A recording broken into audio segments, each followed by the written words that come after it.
করলা রান্নার final look তোমাদের কাছে কেমন লাগলো? আলু দিয়ে করলা দিয়ে রান্না তোমাদের কাছে কেমন লাগলো? সবাই কমেন্টে জানাও। দেখো অনেক সুন্দর লুক আসছে। আলু কাটতেছি, আজকে অনেক কিছু রান্না বান্না হবে দুপুরে। সবাই কেমন আছেন গাইস? আসসালামু আলাইকুম। রান্না বান্না করতে আসলাম।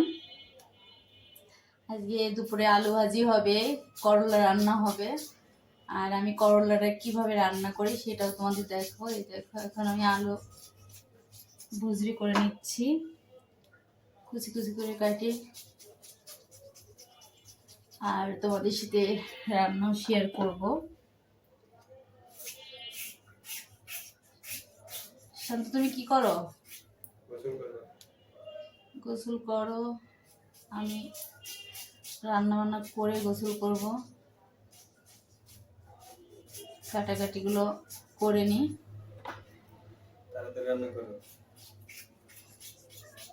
কাটাকাটিগুলো করা শেষ হলে গাইস দেখো, আমি অনেক তাড়াতাড়ি কতগুলো আলু কেটে ফেলছি। পাশের বাসার ভাবিরা তাড়াতাড়ি রান্না হয়ে যায় আর তোমার এত সময় লাগে। তাহলে পাশের ভাবির বাসায় যেয়ে দুপুরে লাঞ্চটা করে আসো, যাও। আবার কথা কইলে তারে নারে কথা কয়। হ্যাঁ, পাশের বাসার ভাবি কেমনে কেমনে রান্না করে, আধা ঘন্টায় রান্না হয়ে যায়। কি খাই না খাই, আমি তো আর ওরকম না যে কি খাবো না খাবো, কি রান্না করব। পাশের ভাবির সবকিছুই ভালো লাগে। বেটাগো দেখছো না কি কথা কয়। বেটাগো সবকিছু পাশের ভাবিরই ভালো লাগে। কথা কইলে এই মানে যে যাও, পাশের ভাবির ঘর থেকে একটু ঘুরে আসো। কেন যাব? ঘুরে আসো।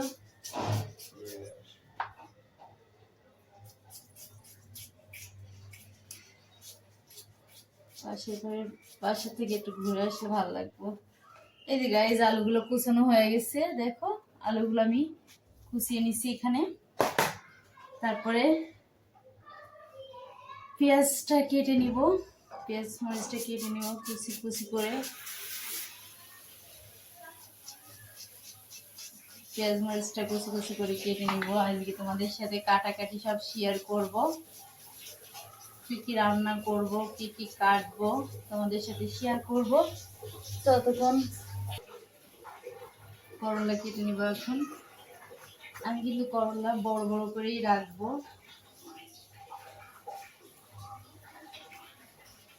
করলা বড় বড় করে রাখবো।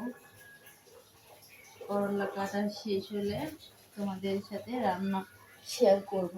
এই তো গাইস, সব কাটাকুটা শেষ। এখানে পেঁয়াজ রসুন কেটে রাখছি, এখন রসুনগুলো ছিলাবো। আর এদিকে করলা কাটা হয়ে গেছে।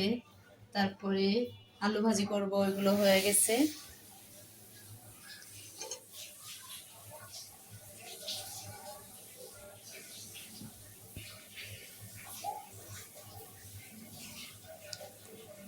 গাইস, করলাগুলো কাটা শেষ, আলু কাটা শেষ। এখানে মাছ, এদিকে পেঁয়াজ রসুন সব কেটে রাখলাম। আলু ভাজার যে আলুগুলো ভাজবো, এখন ভাজতে দিয়ে দিব। দেখো আমার এই যে এখানে আলু ভাজবো, এখানে পেঁয়াজ রসুন কাটা, এখানে করলা, আর এগুলো সব ভেজে নিব। তোমাদের সাথে সেটাও শেয়ার করব। আর এদিকে আলুগুলো ধুয়ে নিই।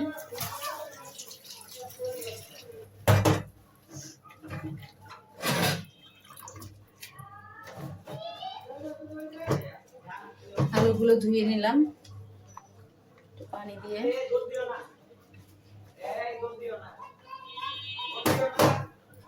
চুলো জারটা ধরা দিই।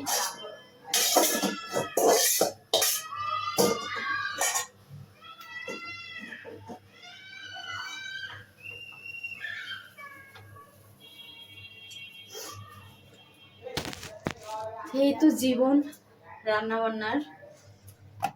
আজকে দুপুরে কে কে কি রান্না করছো সবাই কমেন্টে জানাও। এই যে আমি তেল দিয়ে দিলাম প্রথমেই, আলু ভাজার জন্য।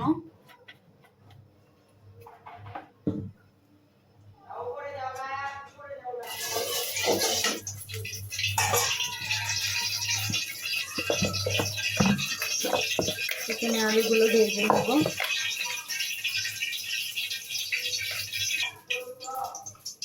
দেখো মাছগুলো ভেজে নিই।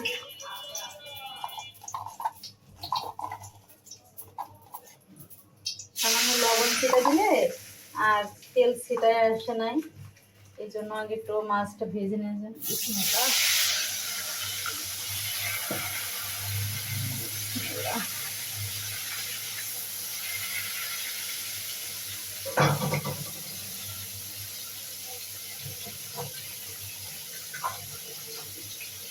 আজকে তোমাদের সাথে সব রান্না শেয়ার করব, কি কি আমাদের দুপুরে আইটেম হবে সবই শেয়ার করব।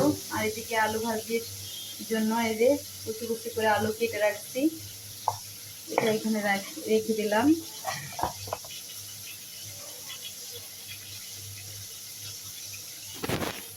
তারপর ফিরে আসবো। এই হলো দুইজনের সংসার, টুকিটাকি রান্না বান্না করার জন্য। আর একটা জিনিস আমার ভালো লাগে সব থেকে বেশি, আমার হাজবেন্ড যতই বাইরে খাওয়া দাওয়া করুক না কেন, তার বাসায় এসে খেতেই হবে আমার হাতের রান্না। এটাই আমার সব থেকে বেস্ট লাগে, যে আমি মনে হয় রান্না বান্না অনেক ভালো পারি, আমার নিজের কাছে অনেক গর্ববোধ মনে হয়। আর সবাই আমার রান্না খেতে পছন্দ করে, রান্না খেলে আবারও খেতে মন যাবে।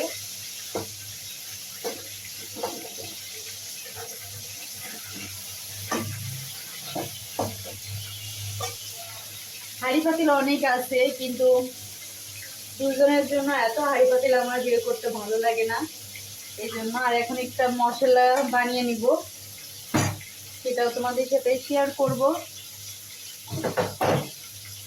এখানে একটা পেঁয়াজ রসুন দিয়ে একটা মশলা বেটে নিব শিলপাটায়।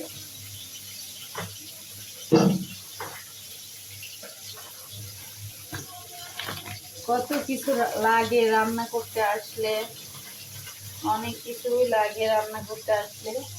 এখানে একটু জিরা বেটে নিব। করলাটা আমি অনেক মজা করে রান্না করি, আর আমি করলা রান্না করলে কোনো তিতা ভাবটাই থাকে না।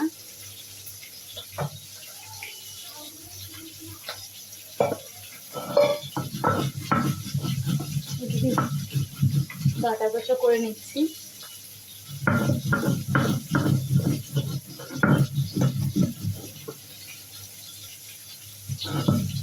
যে মাছটা হচ্ছে আর আমি এদিকে বাটা কষাটা করে নিই, কারণ মশলা বেটে রান্না করলে যে একটা স্বাদ, এইসব কোথাও পাওয়া যাবে না। আমি ব্লেন্ডারে কমই কাজ করি, ব্লেন্ডারে রান্না বাটা কষা আমি কমই করি, কারণ আমার হাতে বেটে রান্নার স্বাদ অন্যরকম। এখানে আমি কিছু রসুন বেটে নিব, কিছু রসুন বেটে নিব।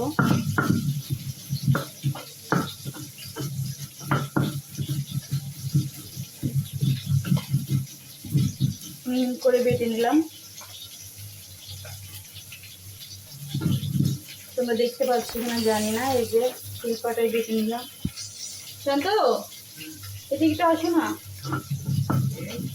একটু আসো।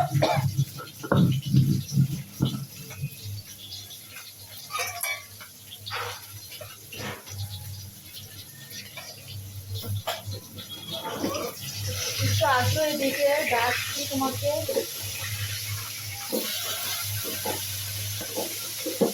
মাছটা উঠিয়ে দিলাম।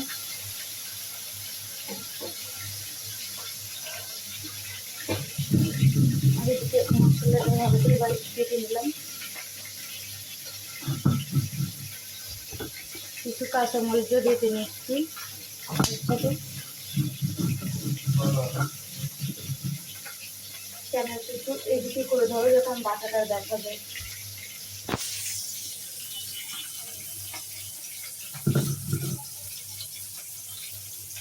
আমাকে তো